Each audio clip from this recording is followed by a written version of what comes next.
മുന്നറിയിപ്പില്ലാതെ വിമാനങ്ങൾ റദ്ദാക്കി air India express. ജീവനക്കാരുടെ മിന്നൽ പണിമുടക്കിൽ വലഞ്ഞ യാത്രക്കാർ. വിമാനത്താവളങ്ങളിൽ യാത്രക്കാരുടെ പ്രതിഷേധം. ഒരു 7:30 കഴിഞ്ഞപ്പോഴാണ് നമുക്ക് റിസൾട്ട് അറിയുന്നത്. നിങ്ങൾക്ക് വേണമെങ്കിൽ ക്യാൻസൽ ചെയ്ത് അടുത്ത ഫ്ലൈറ്റ് എടുത്തോ എന്നുള്ളതാണ് അവർ പറയുന്നത്. റീഫണ്ടിങ്ങിൻ്റെ കാര്യം ചോദിച്ചപ്പോൾ പറയുന്നത് ഓട്ടോമാറ്റിക് ക്യാൻസലേഷൻ ആയിരിക്കും, അല്ലെങ്കിൽ നിങ്ങൾക്ക് പോസ്റ്റ്പോൺ ചെയ്ത് തരാമെന്ന്. പോസ്റ്റ്പോൺ ചെയ്ത് തരുന്നത് ഇനി 11-ാം തീയതിക്ക് ശേഷമാണ്.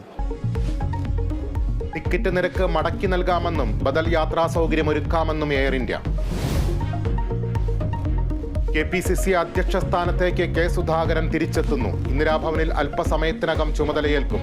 ആക്ടിംഗ് പ്രസിഡന്റ് MM ഹസൻ പദവി കൈമാറും. തെരഞ്ഞെടുപ്പിൽ സംഘടനാ വിരുദ്ധ പ്രവർത്തനം നടത്തിയവർക്കെതിരെ കർശന നടപടിയെന്ന് കെ മുരളീധരൻ.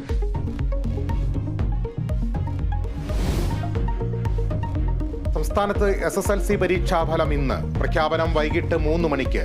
ഫലം കാത്തിരിക്കുന്നത് 4,27,105 വിദ്യാർത്ഥികൾ. ഹയർ സെക്കൻഡറി ഫലങ്ങൾ നാളെ പ്രസിദ്ധീകരിക്കും.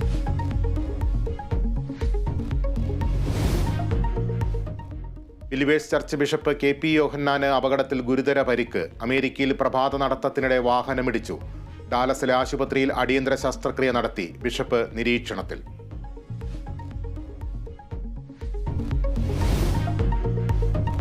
കോവിഷീൽഡ് പിൻവലിച്ച് വാക്സിൻ ഉൽപാദകരായ ആസ്ട്രാസെനക്ക. ഉൽപാദനവും വിതരണവും പൂർണ്ണമായും നിർത്തി. വിപണിയിലുള്ള വാക്സിനുകളും പിൻവലിക്കും. പാർശ്വഫലങ്ങൾ ഉള്ളതുകൊണ്ടല്ല, വിൽപ്പന കുറഞ്ഞ സാഹചര്യത്തിലാണ് നടപടിയെന്ന് ആസ്ട്രാസെനക്ക.